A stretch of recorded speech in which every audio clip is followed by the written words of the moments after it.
Okay, hey folks, we're going to hit chapter 6 here. We're going to cover the American Revolution. This is a wide overview of the events of the Revolution. It's really a bird's eye view. We're not going to get into a whole lot of detail just because of the time frame that we have that we're moving, the speed that we have to move through this course. Um, but there's tons of great resources out there. You can really break the American Revolution down into a number of, militarily at least, into a number of separate events. You can look at like the Siege of Boston, which we'll talk about, and then we'll talk about Bunker Hill and those types of things, and Lexington and Concord. Then you can look at like the New York campaign, in which the British and George Washington fight there. You can look at the New Jersey and Philadelphia campaign that follows after that, and then of course, the battles of the Western frontier, like Saratoga. Um, you know, there's plenty of resources there, and then the war is going to move down to the South, where ultimately it's going to be decided. But we're before we get all there, let's just go ahead and run through these slides and run through the events that are going to play out. So, following the Boston Tea Party, England has those coercive acts or the intolerable acts, depending on which side of the ocean you are on. They close Boston Harbor. They give Quebec to the Canadians, and they start to really control local government. In May of 1774, England's going to send General Thomas Gage to Boston, and basically Gage is just his only job is to just restore order. He's going to step on rights that the American colonists believe that they have, and the root of the problem in the American colonies, in the eyes of the English, is in New England. It's in Boston, and Gage is going to go to Boston, and he's going to step on Boston as hard as he can and try to punish them and get them back in line. And so Massachusetts, the government of Massachusetts, publishes something called the Suffolk Resolve, which basically rejects the coercive acts. I think we talked about this really briefly last chapter, and it calls for the raising of a militia. When you have where you have a we have two conflicting ideas here. All right, in Massachusetts raising a local militia, and General Gage is sent from England to restore order, and so you can't have militias rising up when you're trying to restore order. So Gage and the militias ultimately are butting heads right off the bat. And so the New Englanders begin to prepare for war. They're arming themselves. They're gathering enough guns and gunpowder and stockpiling it everywhere they can. They're getting together with these groups of farmers and maybe guys that fought in the French and Indian War or whatever, but like former soldiers, to form these militias that are ready to fight basically at a minute's notice. So all the little towns have groups of Minutemen, patriots that are going to go out there and form the citizen army, right? And Gage Gage and his troops there in Boston. They kind of have this job of going around and putting out all these little militia fires, trying to track down all these guys and confiscate guns and ammunition and gunpowder and whatnot. And this is really going to hit ahead. The militias are going to find different forts or take over different forts. They're going to get cannons and those types of things. And so this preparing for war of the Minutemen and the actions of the English are going to collide on April 19th, 1775. Gage gets word that the Minutemen are stockpiling guns and gunpowder and instruments of war in Concord, Massachusetts. And so they're going to set out and they're going to seize the stockpile of goods. And the British are going to march out of Boston around midnight. And of course, this is when Paul Revere and all the other people go around and they warn the countryside of what's coming, right? And so the word gets spread out, and the Minutemen form, and they meet the British at a small little town in Lexington, Massachusetts. There's about, I don't know, 75, 80 British redcoats, and I think there's 30-ish Minutemen in Lexington, and they stand in front of each other. They point guns at each other, and it's a loss to history who fires first. I would argue that's probably an American or a colonist that is undisciplined. with trigger safety and fires, and that action there is going to be the first shot of the American Revolution. It's often referred to as the shot heard around the world, right? And so the British rout the Americans at Lexington, but um, this delay that those Minutemen provide allows other people to move the stockpile of goods in Concord. And so when the British show up in Concord, they don't find anything. And as they're leaving, they're ambushed by other groups of the Minutemen that were alerted of the British. And so once the fighting started, now it's on. And so the British are trying to retreat back to Boston, and the Minutemen are peppering them. The Minutemen are hiding in the woods, and they're ambushing the British at every stop they possibly can. And so the British, here we go. This is Lexington and Concord.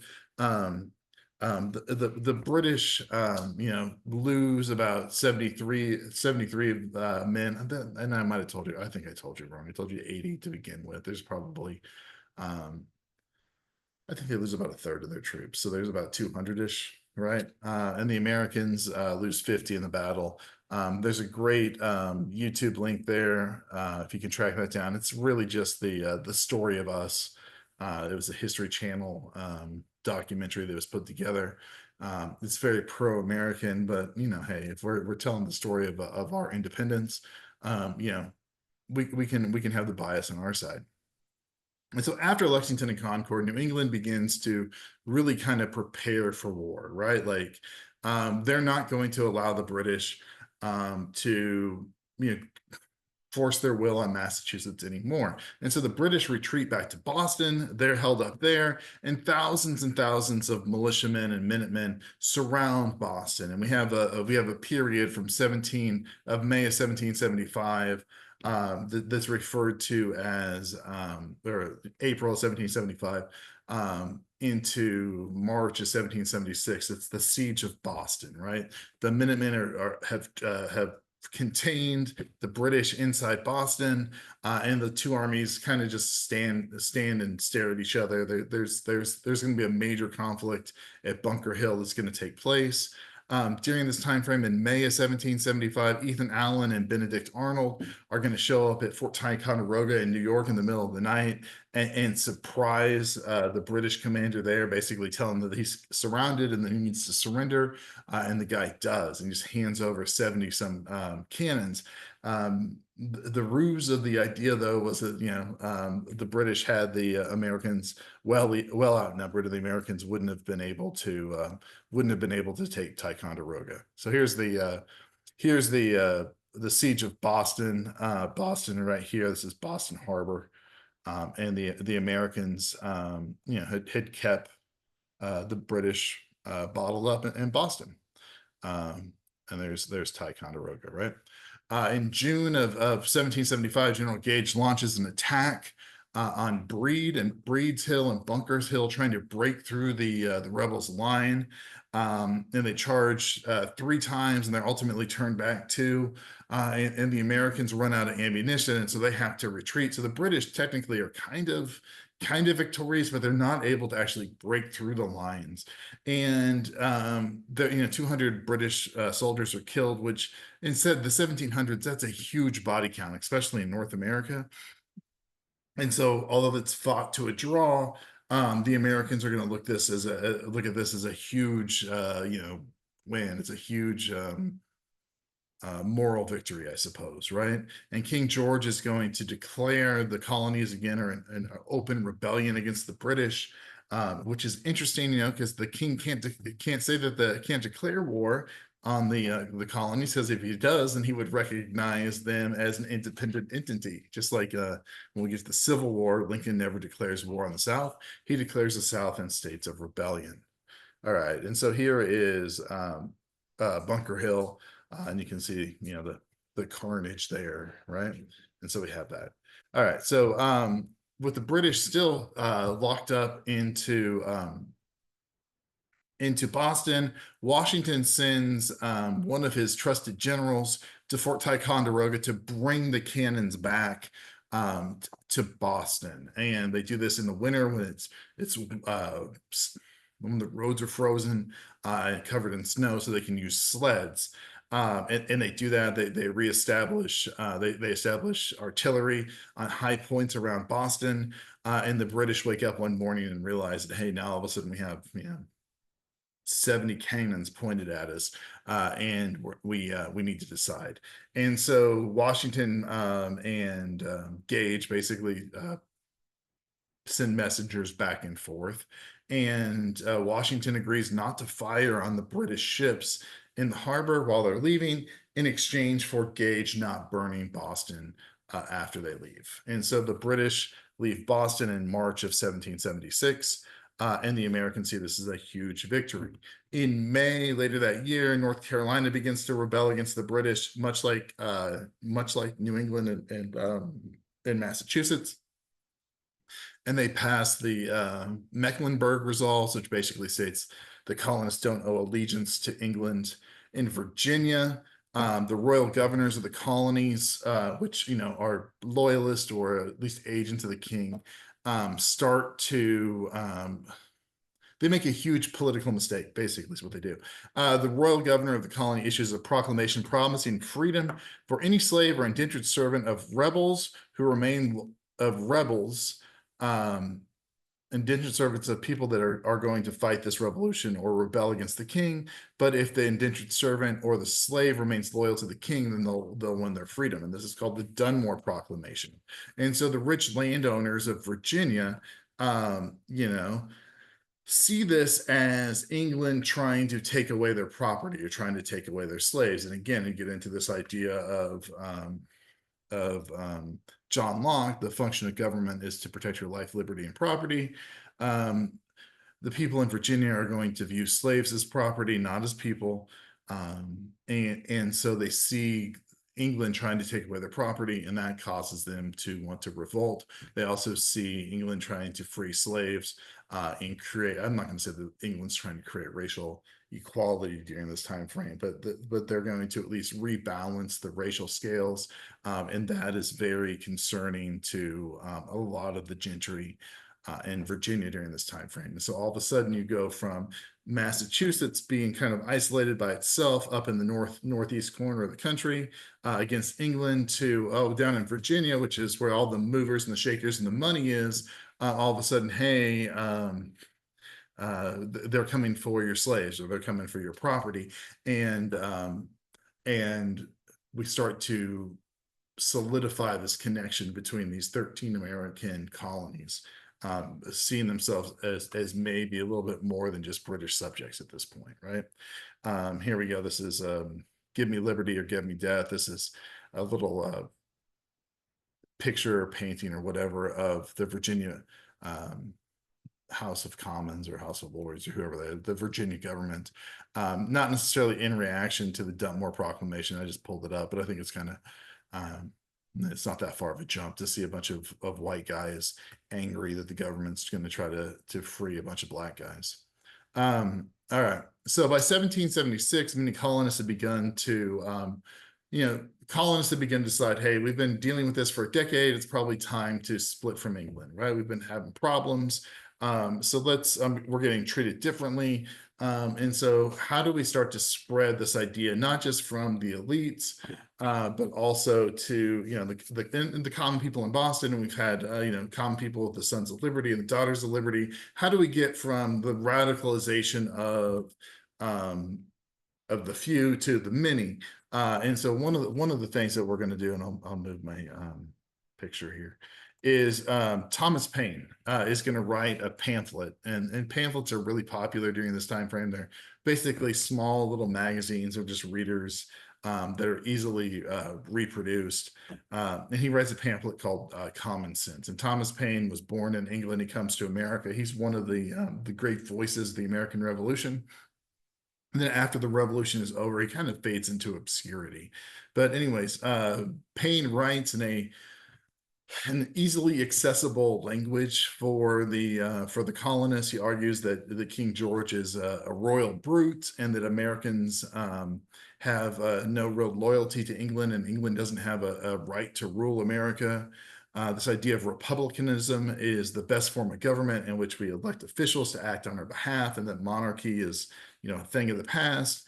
And this idea of popular sovereignty, citizens get to decide who rules and the laws, and we should have some kind of rule of a majority and not that, right? And so all his work gets published in all 13 colonies, and it's one of the major unifying. He's one of the major unifying voices of the revolution, right? So that's going to happen in early 1776.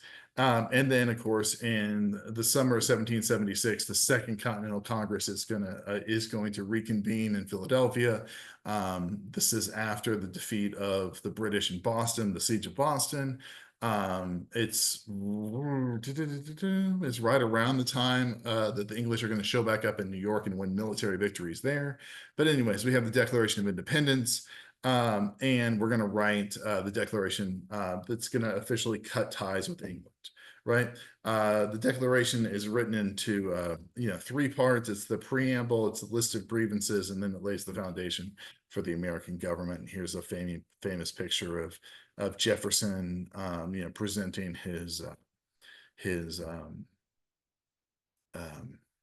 work to the Second Continental Congress, right?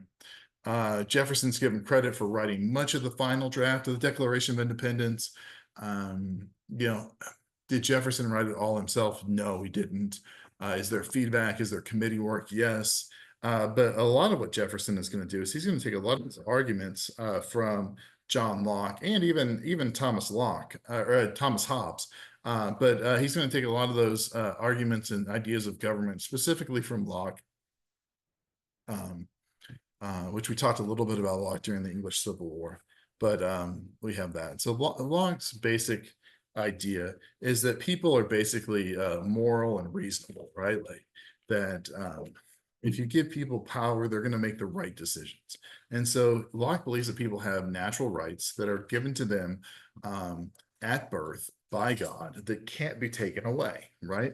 And a lot among these are life. Locke argues are life, liberty, and property, right? And so life, liberty, and property. Jefferson's going to change those a little bit. He's going to say life, liberty, and the pursuit of happiness. By the time we get to the Constitution, we're going to change that pursuit of happiness back to the idea of property.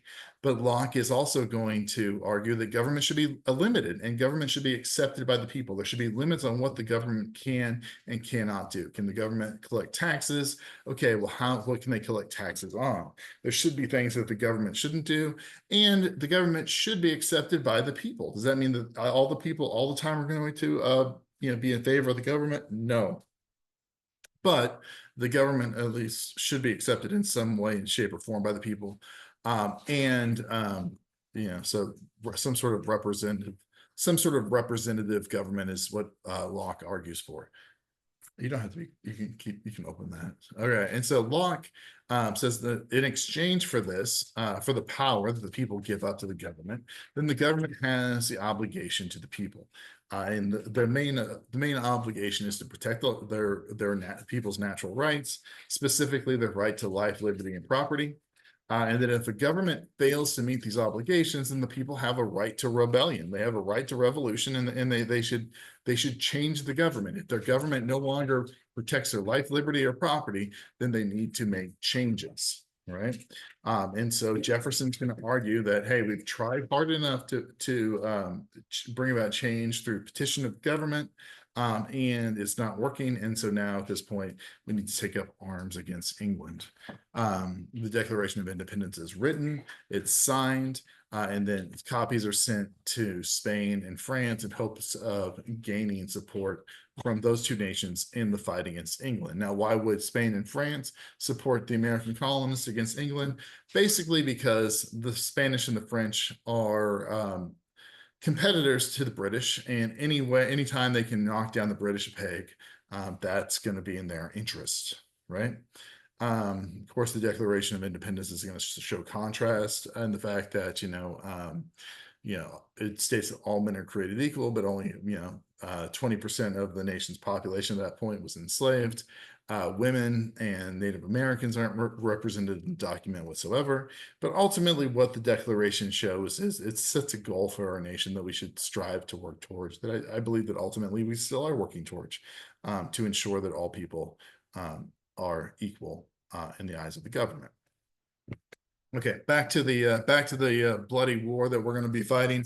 The early years of the revolution, the British want to divide the colonists. Basically, their idea is that they can isolate the problems in New England, starve them into submission. Then New England will come back and beg for forgiveness, and everything will settle down. So they leave Boston in March of 1776, and they're going to roll into New York. Here's why. New York is right down here, right? New York and Long Island and all that stuff. And this Hudson River runs basically north to south, not quite, but and if the British can control the Hudson, then they can separate New England from the rest of the colonies. The British Navy is going to be able to blockade them, and the British are going to be able to starve New England into submission, right? Pretty easy.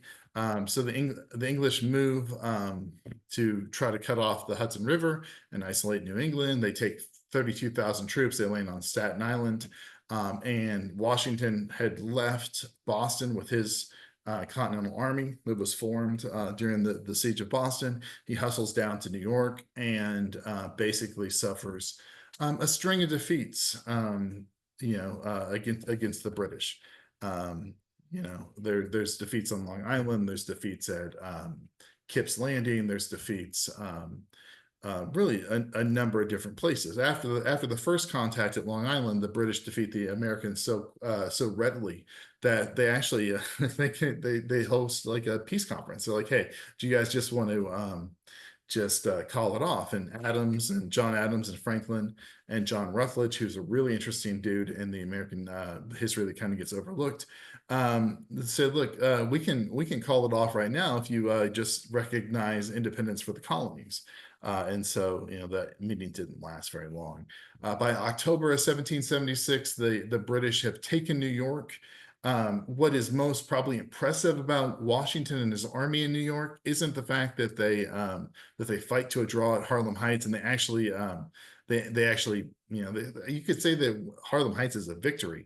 But what's probably most impressive is that Washington's able to maneuver his army and meet the British in different locations on numerous occasions, and suffer defeat time and time again, but always kind of slip out the back door at the last moment. Washington's pretty crafty with that, and the British are pretty they're gun shy after Bunker Hill. Like they're not going to meet the Americans in places where the Americans have an overwhelming advantage. And so Washington is going to exploit that pretty much, right? We have that Washington's put in charge of the Continental Army, and we have issues. Washington in 1775 is kind of interesting as the year 1775 starts to come to a close. We haven't declared we haven't really I guess, hold on, here we go. He's put in charge in the army of 1775. As 1776 comes to a close, Washington has a real big problem. The initial enlistment for the Continental Army is up at the end of 1776, and Washington is basically begging people to stay on. And so he needs some victories to raise the morale of his troops and get some people there. And so the British really they won New York, and then they really chase Washington all the way across New Jersey. And they run Washington out of the state of New Jersey into Pennsylvania across the Delaware River by December of 1776. And the British separate into three different locations: New Brunswick, Princeton, and Trenton for their winter camps. That's pretty customary at that time frame. You separate your army in order to give the surrounding areas a better chance of comfortably feeding their armies during their winter encampment, right?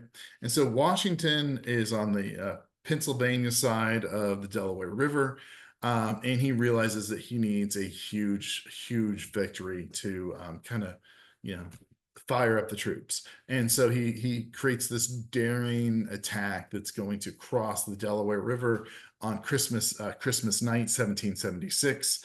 And they catch a group of Hessian missionaries, which are Germans that are being paid by the British to fight.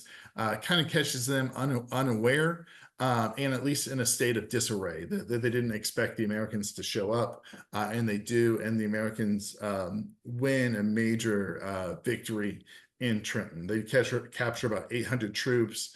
What history doesn't tell you oftentimes is about 2,000 Hessians escape. And so Washington doesn't totally capture that army, but he captures a large number, and then gets back across the river before the British can really do anything. And then on January 3rd, Washington runs a very similar operation where he comes across the river and tries to basically bait the British army out of Princeton.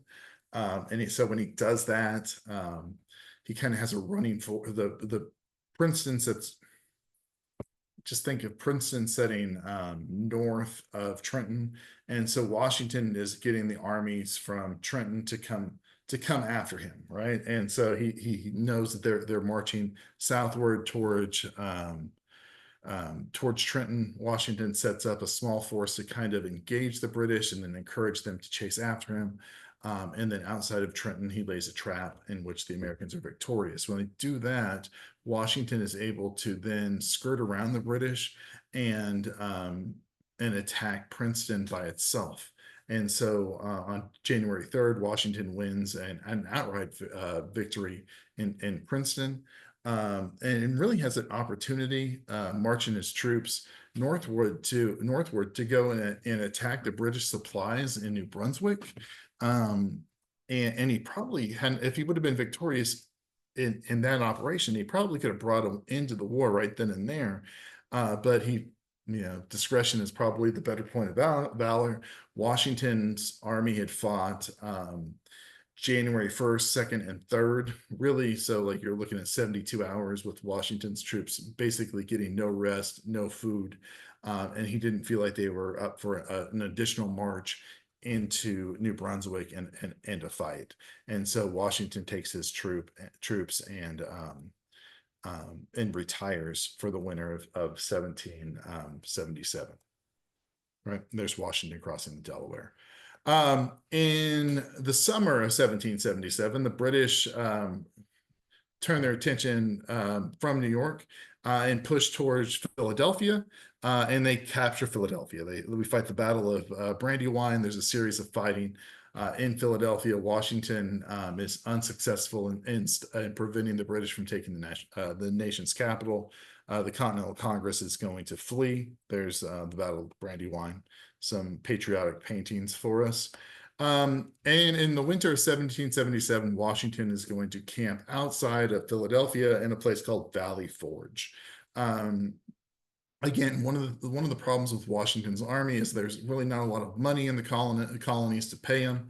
Men are running away. People are dying of starvation and malnutrition and disease, and we're having issues. But what happens at Valley Forge that's actually happens outside of Valley Forge in August that's fortunate for Washington is that the American colonists win a major victory at the Battle of Saratoga. And when they win this Battle of Saratoga, the French and the Spanish and the Dutch all recognize the Americans or begin to openly aid the Americans. And so we have a Prussian soldier by the name of Frederick Wilhelm von Steuben, who shows up at Valley Forge and helps Washington reorganize the army and teaches them how to march and how to form lines and how to trade volleys with the British. And so von Steuben shows up and really changes that army. Washington's leadership is really on display at Valley Forge in the fact that he's able to keep the majority of his troops together. Von Steuben writes this manual that's still used in large part by the military today, at least with marching and troop organization. And then we go back to Saratoga in 1777. The British are successful in gaining access to Philadelphia. However, that choice from General Howe to take half of his troops from New York and capture Philadelphia left a pincer movement that was supposed to isolate New England weakened, and we have a British army that was going to come out of Montreal and come down and fight. That gets pushed back by American troops, and then ultimately General Burgoyne is defeated at the Battle of Saratoga by colonial forces, and we have there. It's not.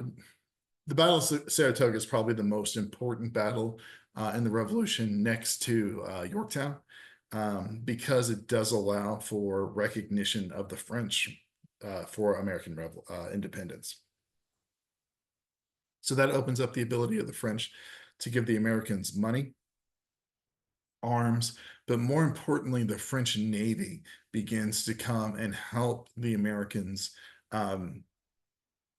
by fighting the British Navy in the colonies, right?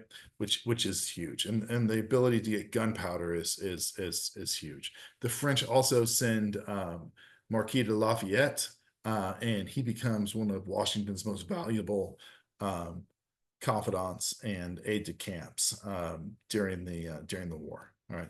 The French not only begin to attack the British in North America, they begin to attack the British colonies in the Caribbean, right? And so do the Spanish. And so really ultimately what's going to happen here, so if we look at this, the English have a small number of colonies in the Caribbean. This is Mexico. There's the tip of Florida. You can see that, Cuba. So all those little mustardy islands or areas here are English. And this is where the English make their money in the New World. And so all of a sudden, the French are attacking the British there. And if the French can get their hands on British sugar islands or British British sugar islands, basically, that's really going to put a rock in the shoe of the British in North America, so to speak, right? And so the British really began to question what are we really going to gain by holding on to these colonies, right? The British effort to isolate New England has fallen. Other nations are attacking English holdings throughout the world. In June of 1778, the British leave Philadelphia. They go back to New York, and they take a bunch of their troops and they go down to the South. They're going to hold New York, but they're going to take the American Revolution down to the South. Washington follows the troops out of Philadelphia to New York and stations outside of New York, really from 1778 until he goes south for Yorktown. The mood of the English merchants by 1778 is kind of turned against the war. It's expensive. What are we doing? We're losing business. We're getting attacked all over the world. And King George just won't hear about it, right? So it's like, hey, let's move down to the South. We have a bunch of loyalists down there. And we should have the upper hand. And so the British capture Savannah. They ultimately capture Savannah at that point was the capital of Georgia. They ultimately go on and they capture Charleston in South Carolina. And so they're able to maintain control of the major cities. What they're not able to do, though, is control the countryside. And so Horatio Gates was put in charge of the troops in the South. He loses Savannah and Charleston. The Continental Congress pulls that command from Gates and gives it to Nathaniel Greene, and Greene changes his tactics, right? Instead of trying to line up and fight the British, Greene tries to draw the British out of the major cities into the countryside and the swamps where he can attack them, right? And so the loyalists are going to control the cities. And the British are going to go out and try to control the countryside, and it doesn't work for them. Every time they try to engage the Americans, that they run into, people's war. Like the troops attack, ambush, and then disappear, ambush and disappear. There's small scale battles, hit and run tactics, and the British are unsuccessful. Cornwallis, who's the British commander of the South, decides that he's going to abandon this campaign.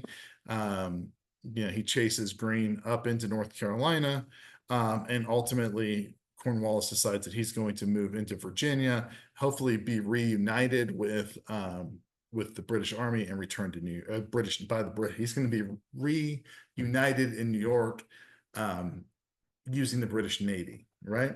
And so he expects transportation and reinforcements to show up in Yorktown, Virginia. There we go. There's the Battle of Cowpen in South Carolina.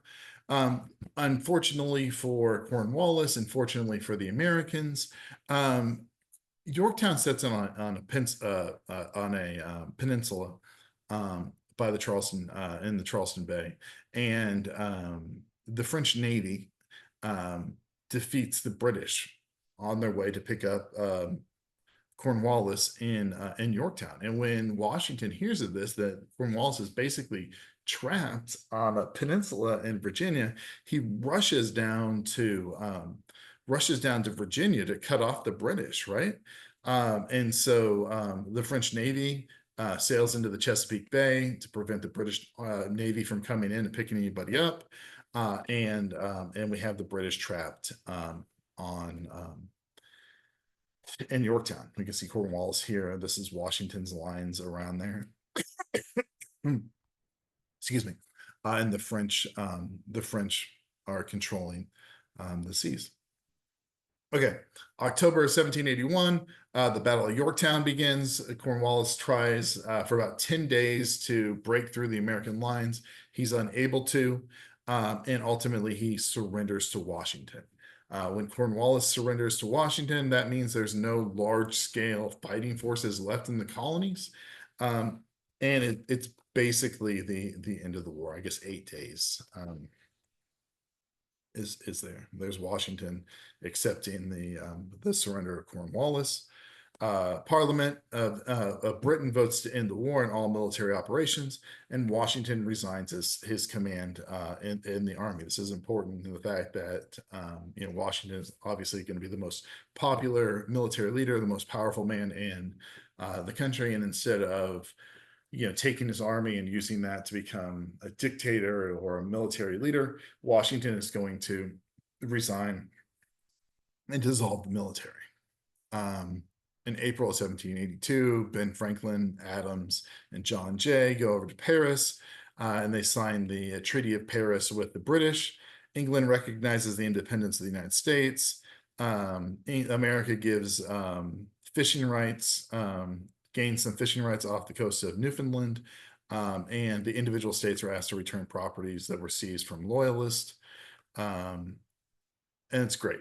About 2/3 of the nation sides with the new patriots and this new government that's going to be formed. About 1/3 of the colonists still side with the British. Many of them are going to relocate to Canada following the war. Slaves, some of them are going to fight for the American side, and some of them are going to be, a small number of them are going to be granted their freedoms. A large number of slaves are going to run to the British side. And again, why wouldn't you, if you can get your freedoms? About 20,000 American slaves are going to find emancipation by serving with the British military. And the American Revolution is the largest slave uprising in the American history until the Civil War, right?